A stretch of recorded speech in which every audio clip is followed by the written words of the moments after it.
This video is about how to name acids and a very brief introduction to naming bases. Now, we're not going to go into any of this in great detail, but if you watch the video and do the exercises, you should be able to name acids, or if given the name of an acid, you should be able to write its formula. And similarly with bases, you should be able to name it or write a formula. So acids, what are they? Well, there's actually three ways to define acids. For the purposes of this presentation, we will simply define them as substances that when placed in water cause hydrogen ions to be released. And typically their chemical formula will begin with a capital H for hydrogen. So if you're given a formula that begins with an H, the first thing you should suspect is this might be an acid. You may even have a list of some of the common acid names to help you out. So, if you get a compound name and you want to know whether or not it's an acid, that's usually pretty simple. Just look for the word acid as part of the name. You ever hear of DNA? Do you know what it stands for? Deoxyribonucleic acid. That's right, there's lots of acids. Here are some common examples that we run into in general chemistry. HCl is hydrochloric acid. HNO3 is nitric acid. H2SO4 is sulfuric acid. Now, these three in particular are ones that you will see over and over again in chemistry. So it would actually be a very good idea for you to memorize these three formulas and names just so you don't have to look them up all the time. Oh, here's Chemistry Cat with a little joke. Little Timmy took a drink, but he shall drink no more, for what he thought was H2O was H2SO4. Haha, H2SO4 is sulfuric acid. So how do you name acids? Well, first thing you do is you look to see how many elements it has. If it's binary, only 2 elements, then it's only an acid when it is dissolved in water, and so you should have an AQ written after its formula. Otherwise, if it's a gas, you just call it hydrogen whatever ide, so like hydrogen chloride. So HCl with an AQ means hydrochloric acid. HCl with a G means hydrogen chloride. If it has more than 2 elements, we'll call that ternary. Then it's either a liquid or a solid, and it may or may not have the AQ symbol after the formula. It may not be dissolved in water. There are lots of solids that are acids. You ever hear of aspirin? Acetylsalicylic acid? So here's a little flow chart that shows some of the very simple acids and how they are named. First thing you do is you decide whether or not there are 2 elements or more. If there are 2 elements, then the name will be hydro something ic. If there's 3 or more elements, then the name will be whatever the polyatomic ion is, with either an 8 or an ite, most likely. Here's a different way of looking at the flow chart. Again, decide whether it's binary or ternary, 2 elements or more. Then you look at the second element after the H, and if it ends in IDE when it's in its gas form, then you call the acid hydro something X, like hydrochloric acid. If the polyatomic ion in a ternary compound ends in ATE, you change the name of the acid to IC. If it ends in ITE, you change the name of the acid to OUS. So here are a few examples. HBrAQ. What do you think you would call that? Well, there's only 2 elements. I see 2 capital letters, an H and a capital B with an R. So that is hydrogen bromide if it's in a gas form, but when dissolved, I would call that hydrobromic acid.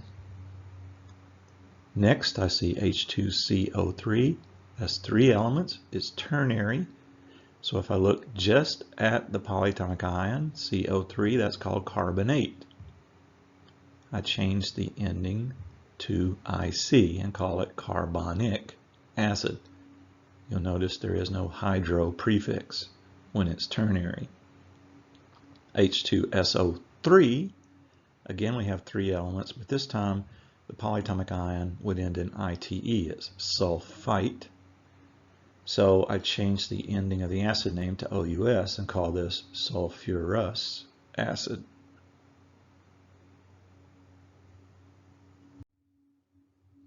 Why don't you try these 3? Pause the video for a minute. Just see if you can write the formula. Take the name and write the formula from it.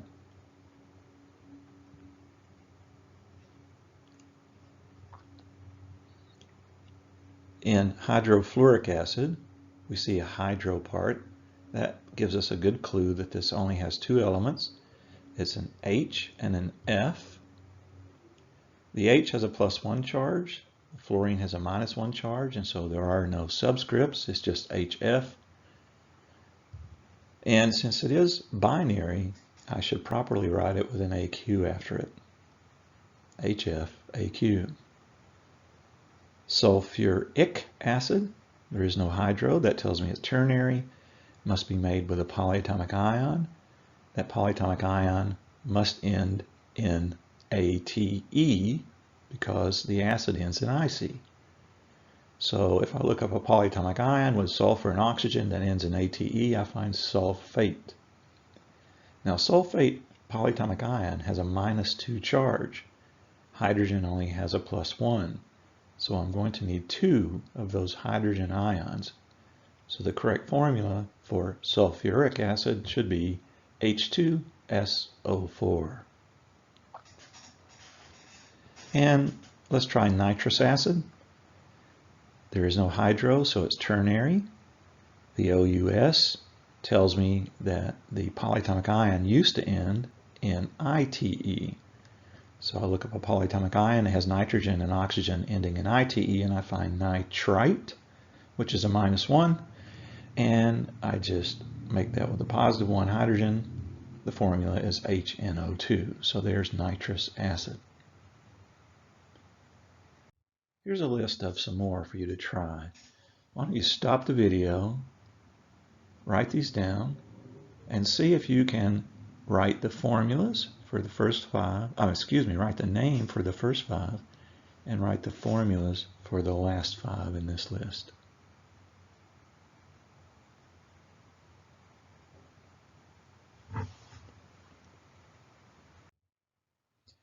Okay, HI, 2 elements, hydroiodic.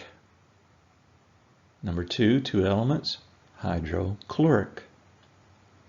Number 3, 3 elements, SO3 is sulfite, so this is sulfurous acid.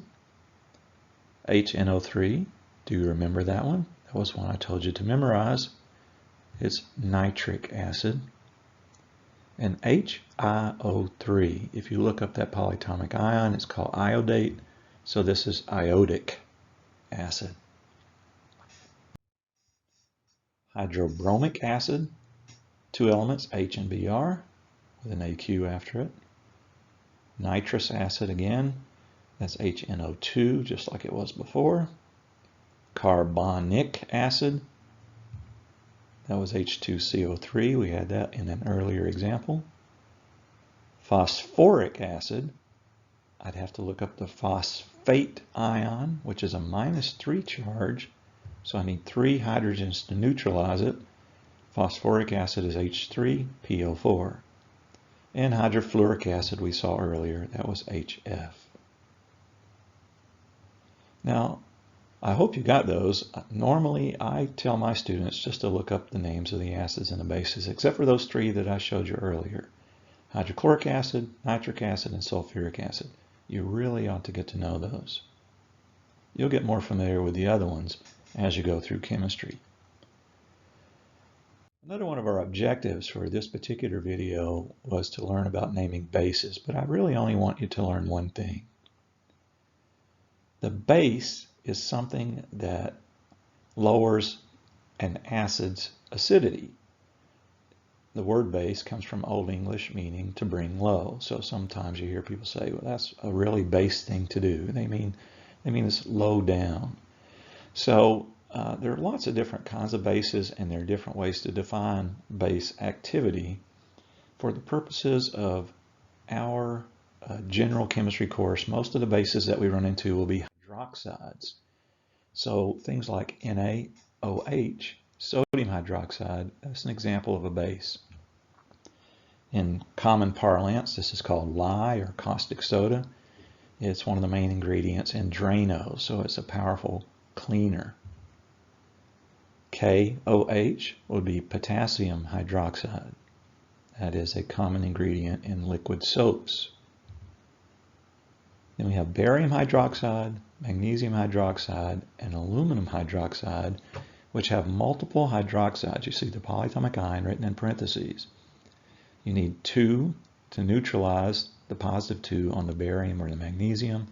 You need 3 hydroxides, which has a -1 charge. You need 3 of those hydroxides to neutralize aluminum. You notice in the case of the last two, milk of magnesia and Maalox, things that have hydroxide may be used as things we call antacids. In other words, they are medicines that we take to lower our stomach's acidity. So that about does it for learning some very basic names of acids and bases.